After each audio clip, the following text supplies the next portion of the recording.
This video is sponsored by Surfshark. Hi everyone, Thao here. Alright, so priced at $749, the Axon 30 Ultra is packing some really nice flagship hardware. Unlike other Chinese brands, this one's launching in both the US and Canada, places where Apple and Samsung dominate. The question is, should you choose this over something like the Galaxy S21 or the iPhone 12? I mean, that's tough competition and they've got their work cut out for them.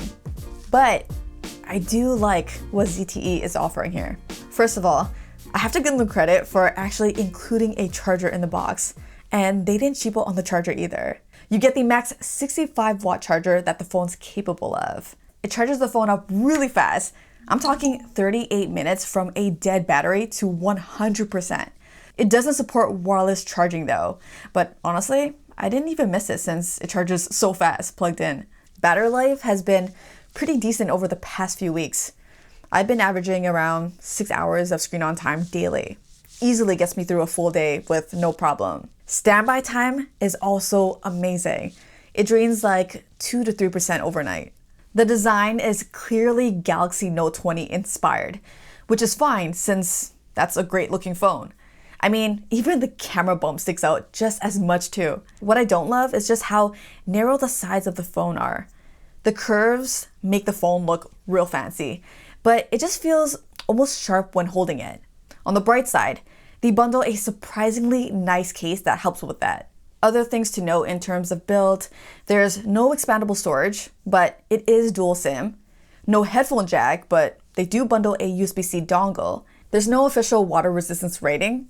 I mean, I'm sure it can handle the occasional splash, but probably best to keep it away from water.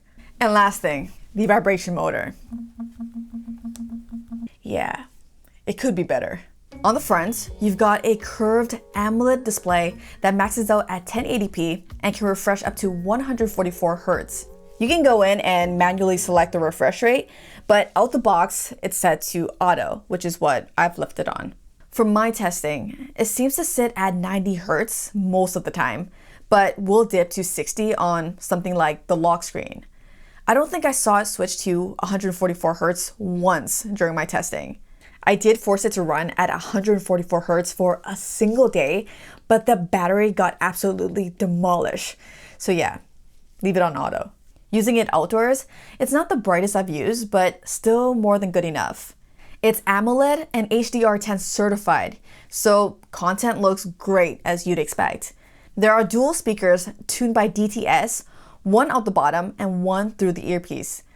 The speakers sound pretty good, but at max volume, music sounded a bit harsh and distorted. The good news is that you can go into the DTS setting and switch it to music mode, which will help fix the issue. It sounds way better. To unlock, there's an optical fingerprint scanner built into the screen. It's placed in a good natural position for my thumb, and this one works really well. I'd say 99% accurate. You've also got some customization options when it comes to the animations because, why not? The phone's running Android 11 with ZTE's MyOS 11 skin on top. You know how with most Android skins, they usually install their own phone, messaging, email, and gallery apps? Well, surprisingly, that's not the case here. MyOS comes pre-installed with the Google versions. Gmail, Calendar, Google Dialer, Android Messages, and even Google Photos is the default photo gallery app. So basically, you're not getting duplicate apps like you would on something like Samsung devices where both Google and Samsung install their apps. There really isn't very much pre-installed also, which is nice to see. Performance is really good. It hasn't given me any problems at all. No stutters, delays, or anything like that as you'd expect. Split screen multitasking is silky smooth. I especially like having the option to set it up through the notification shade.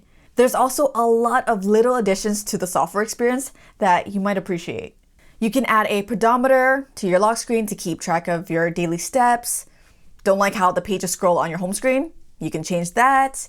In the Recents menu, swiping down on an app is a quick way to lock it. And the Z Pop feature is like a floating shortcut that you can map to different functions like taking a screenshot. The software design, though, could use a little bit of polish. For example, the titles and media notifications are cut off awkwardly unless you expand them. Also, some of the icons aren't the same shape, as you can see. I mean, those are minor complaints, but it's still a high-end device, right? Like most phones these days, the marketing focuses a lot on the cameras. The hardware's impressive. We're talking 364 megapixel lenses plus an 8 megapixel telephoto and 16 megapixel selfie camera. Selfies are nice and sharp. Colors are a little more muted, but I actually don't mind that. I've been very lukewarm about the pictures taken with the back cameras. They do the job. It's definitely above average, and sometimes they capture really nice, bright, punchy photos, but other times, the processing feels a little underwhelming. Highlights are clipped, and shadows tend to be crushed. This combination leads to a lot of wonky photos. If there's one word to describe the cameras, it would be inconsistent. You've got a 5x optical zoom that's fun to use, but the color difference is really noticeable. It also goes all the way to 60x digital zoom, but I don't think those photos are very usable. When it comes to video, the thing that stands out to me is the stabilization. Everything is really smooth. Check out some of this handheld footage I captured. For the most part, videos look good, colors are nice, but with challenging lighting, the auto exposure can get a little wonky and jarring at times. So there's a couple of cool camera modes that I want to show you guys. The first one is called multi-camera. So you hit the shutter button once.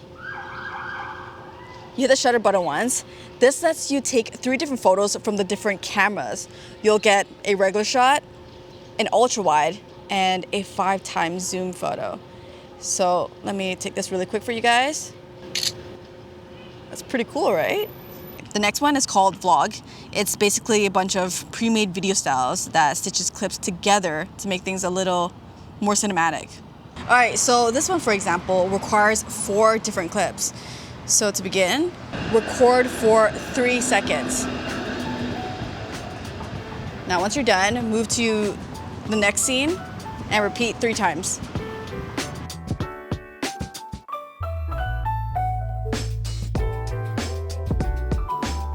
Okay, so even if you suck at filming videos, you can actually create something relatively nice using this feature. So I'm actually filming with the front-facing camera right now, and while you guys check out the video quality, let me tell you about today's video sponsor, Surfshark. So what Surfshark does is that it encrypts all your data before it goes over the internet. So people you don't want having access to your information won't have access to it, especially relevant on sketchy public Wi-Fi. Being Canadian, one of my favorite uses for Surfshark is to access content from other countries. With one click, I can discover content from anywhere, including the US, UK, even Japan. What's great is that they don't limit the number of devices you can connect at a time. That means your mom, dad, brother, sister, everyone in the family is secured. If that all sounds good, check out Surfshark now by clicking the link below and using my promo code Thao. You'll get 83% off and 3 months completely free. So yeah, that's a summary of my experience with the ZTE Axon 30 Ultra 5G. It's priced to undercut the base iPhone 12 and the Galaxy S21 just slightly. Now, is that slight price difference enough to make me buy this over those two? Yeah, I'm not so sure. But don't get me wrong, I think this gives those phones a run for the money. ZTE just isn't a brand that many people know much about. It's a good-looking device, super solid build, with relatively clean software. The cameras just fall short for me though. Software updates will probably improve things a lot, but like many other Android brands, how often and timely those updates will be is anyone's guess. I gotta give them props for bringing this to the US and Canadian market. Competition is always good. They've got the makings for a great smartphone. Hopefully they stick around. As usual, thank you all so much for watching. Until the next one, I'm out of here.